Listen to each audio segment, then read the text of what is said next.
Hello, very welcome to all on the channel being persistent. फिर से आपका स्वागत है चैनल पे। लॉजिकल रीजनिंग टॉपिक आज हम लेने वाले हैं। एक्चुअली जो हमारी सीरीज चल रही है PYQs MCQs की, एग्ज़ाम ओरिएंटेड क्वेश्चंस रिलेटेड, तो उसी के ऊपर हम जो MCQs और PYQs है उसको कंटिन्यू कर रहे थे। तो अगर इसी तरह के जो अलग अलग वीडियोज़ है उसकी नोटिफिकेशन अगर आपको चाहिए तो ज़रूर चैनल को लाइक कीजिए, सब्सक्राइब कीजिए एंड अपने दोस्तों के साथ शेयर कीजिए। चलते हैं हमारे लॉजिकल रीजनिंग के पहले PYQ की तरफ। प्रीवियस ईयर क्वेश्चन है ये। तो जैसे कि हमने अलग अलग लॉजिकल रीजनिंग की अगर आप प्लेलिस्ट देखोगे तो उसमें हमने डिडक्टिव एंड इंडक्टिव आर्ग्यूमेंट के बारे में सीखा था। उसमें दो जो टाइप्स है डिडक्टिव आर्ग्यूमेंट के, तो पहला है वैलिड, दूसरा है इनवैलिड। वैलिड आर्ग्यूमेंट में if the premise are true, मतलब प्रीमाइसेस हमें पता है कि प्रीमाइस 1 एंड प्रीमाइस 2 इस तरह के दो प्रीमाइस होते हैं एंड नीचे जो है वो कंक्लूजन दिया रहता है। तो वो बोल रहे हैं कि प्रीमाइसेस दोनों अगर ट्रू हो तो रिजल्ट क्या निकल के आएगा कि कंक्लूजन में समटाइम्स भी ट्रू, समटाइम्स ट्रू होगा कंक्लूजन, मस्ट भी ट्रू होगा, मस्ट भी फॉल्स होगा, या conclusion can be probably true. हमें पता है कि अगर दोनों प्रीमाइसेस सही है तो हमारा कंक्लूजन भी ट्रू आएगा। मतलब जैसे all apples are red, it is an apple, so it is also red. तो ये एक हमने आर्ग्यूमेंट देखी, ठीक है, कि उसमें दो प्रीमाइसेस देखे और लास्ट में हमने देखा कि इट इज़ ऑल्सो रेड। तो ये कैसा है कि कंक्लूजन भी इसका ट्रू है। तो इस तरह के आर्ग्यूमेंट को हम वैलिड डिडक्टिव आर्ग्यूमेंट बोलते हैं। आई होप आपको समझ में आ गया होगा। नेक्स्ट क्वेश्चन है हमारा वैलिडिटी से related. Validity in logical reasoning refers to, जो वैलिडिटी है आपके प्रॉब्लम की या आपके क्वेश्चन की, आपके हाइपोथेसिस की, तो वो किसके बेसिस पे जज की जाती है। Any simple single preposition, relationship between premise and conclusion, conclusion alone, या ट्रूथ ऑफ प्रीमाइस। मतलब वो जो वैलिडिटी है वो किसके बेसिस पे आप मेजर करते हो, ये इन्होंने पूछा है। तो अगर आप देखोगे तो यहाँ पे हमारा जो आंसर है वो क्या है, relation between premise and conclusion. अगर रिलेशन पॉजिटिव होगा कम्प्लीटली तो हम बोलेंगे कि वैलिड है, वो जो आर्ग्यूमेंट है वो वैलिड है। अगर नहीं होगा, फॉल्स कंक्लूजन होगा या एक प्रीमाइस फॉल्स होगा तो वो इनवैलिड आर्ग्यूमेंट कहा जाएगा। तो इसलिए हम बोल सकते हैं कि वैलिडिटी जो है वो प्रीमाइस एंड कंक्लूजन के ऊपर डिपेंड होती है। तो हमारा जो राइट आंसर है वो है बी।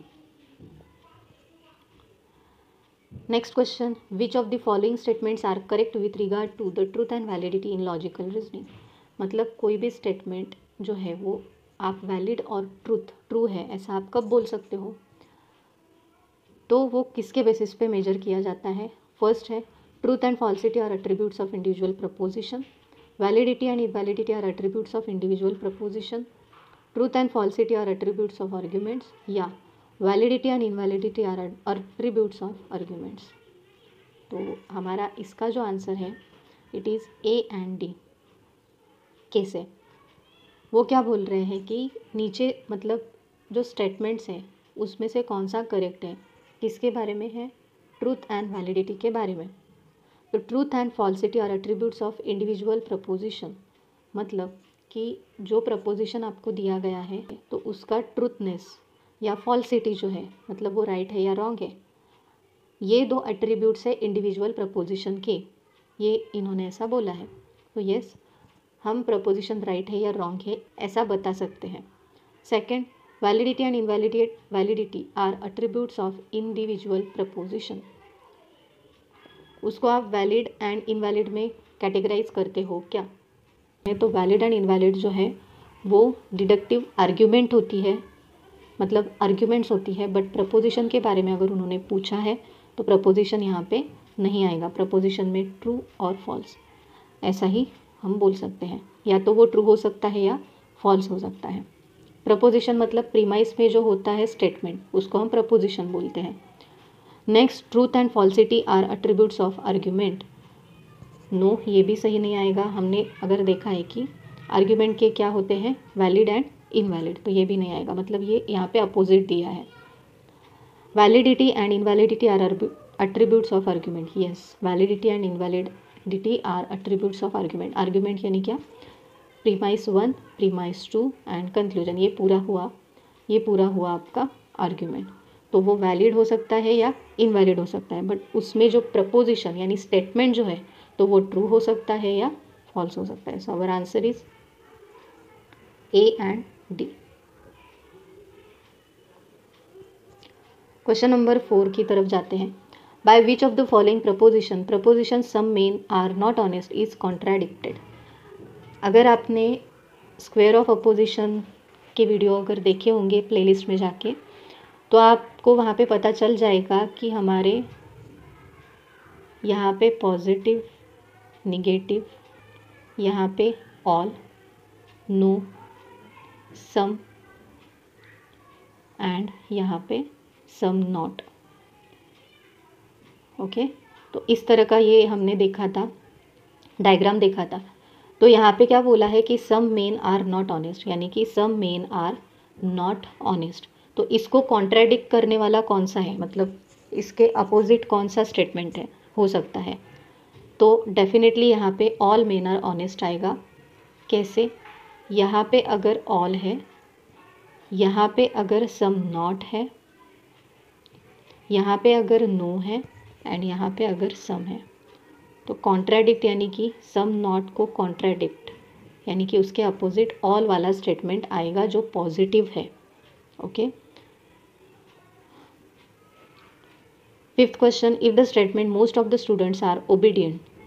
क्या बोला गया है कि most of the students are obedient, मतलब क्लास में जो भी स्टूडेंट्स है तो उसमें से मोस्ट ऑफ द स्टूडेंट जो है वो ओबीडियंट है, आज्ञाकारी है। तो is taken to be true, अगर ये सही स्टेटमेंट है तो नीचे दिए गए जो स्टेटमेंट है उनमें से कौन सा ट्रू है और can be claimed to be true. तो देखते हैं कि all obedient persons are students, no, all के बारे में बोला ही नहीं है। All students are obedient, no. अगर हमें बोला गया है कि मोस्ट ऑफ द स्टूडेंट, मतलब सारे नहीं। Some students are obedient, some students are disobedient. So हमें पता चल गया है आंसर का कि some are obedient and some are not, मतलब यहाँ पे जैसे मोस्ट जहाँ पे आता है तो उसका रिलेशन सम के साथ होता है। So our answer is 3 and 4। Sixth question, a deductive argument claims that. Deductive argument का मतलब क्या होता है, the conclusion does not claim something more than that which is contained in premise. Conclusion is supported by premise and premises conclusively. If conclusion is false then premises may be either true or false, या if premise combination of premise is true then conclusion must be false, conclusion must be true।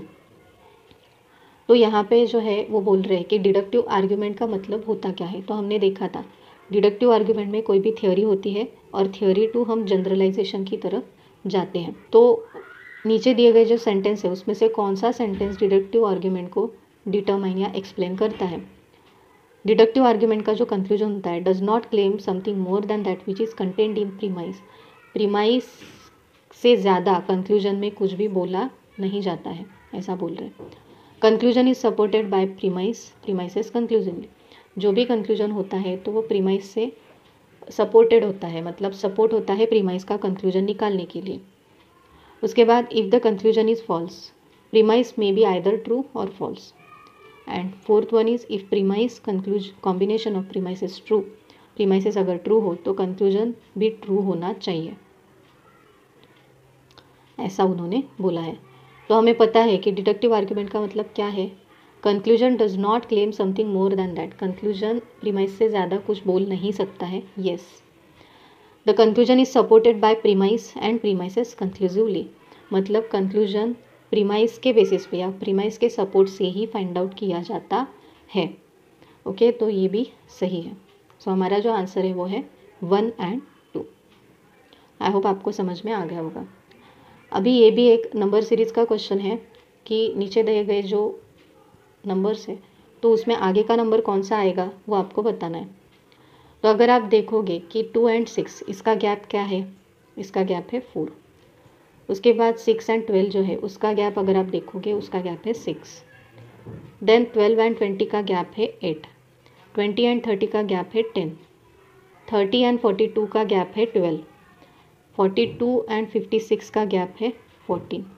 And उसके बाद अगर आपको समझ में आ गया होगा कि यहाँ पे 2 जो है वो इंक्रीज़ हो रहे हैं, तो 40 में भी अगर हम 2 ऐड करेंगे तो वो हो जाएंगे 16, और अगर 56 में हम अगर 16 को ऐड करेंगे तो हमारा जो आंसर है वो आएगा 72। आई होप आपको समझ में आ गया होगा। तो इस तरह के नंबर सीरीज़ के क्वेश्चन आपको आते हैं। नेक्स्ट, इफ़ द प्रपोजिशन, जो प्रपोजिशन दिया है all men are not mortal, so ये जो स्क्वायर ऑफ अपोजिशन है, यहाँ पे ऑल, यहाँ पे नो, यहाँ पे सम, यहाँ पे सम नॉट, वो बोल रहे हैं all men are not mortal, not का क्वेश्चन है। True, then which of the following is in inference is correct, choose from the following, मतलब नीचे दिए गए जो है तो उसमें से कौन सा ट्रू आएगा, करेक्ट आएगा कि all men are not mortal. तो all men are mortal is true, no, ये नहीं आएगा। उन्होंने अगर नॉट बोला है तो यहाँ पे all men are mortal positive sentence हम नहीं बोल सकते। Some men are mortal is false, some men are mortal is false, मतलब सम जो है मेन आर मॉर्टल, तो ये फॉल्स है, तो ये सही है। मतलब कैसे कि यहाँ पे तो हमें ऑल बोला गया है, सम का कुछ सवाल ही नहीं है, ठीक है, तो ये फॉल्स है, तो ये सही है। नेक्स्ट है no men are mortal is doubtful, मतलब कोई भी जो मैन है वो मॉर्टल नहीं है। ये जो सेंटेंस है ये डाउटफुल है, मतलब आप फिक्स नहीं बता सकते हो कि दे आर मॉर्टल और नॉट, तो ये भी सही आएगा।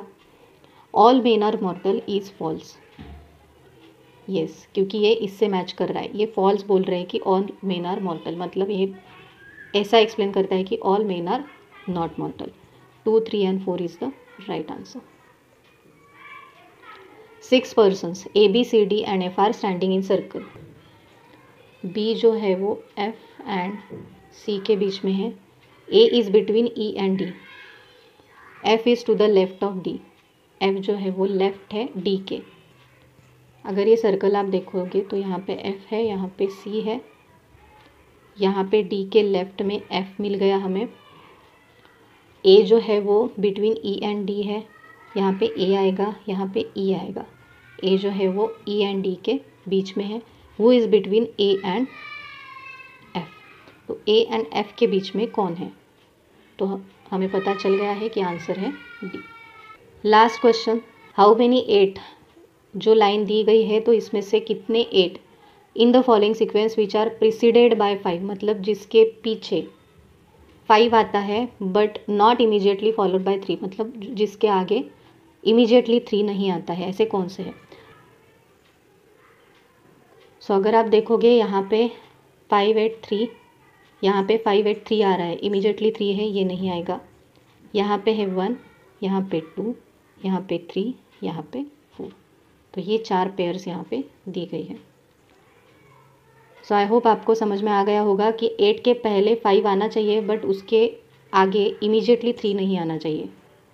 इस तरह की पेयर्स आपको ढूंढनी थी जो 4 दी गई हैं इस सीरीज़ में। सो आई होप आपको आज के क्वेश्चंस अच्छे लगे होंगे और इसी तरह से चैनल के साथ जुड़े रहिए, इसी तरह से आपको नोटिफिकेशन मिलती रहेगी। चैनल को सब्सक्राइब कीजिए and thanks for watching, have a nice day ahead.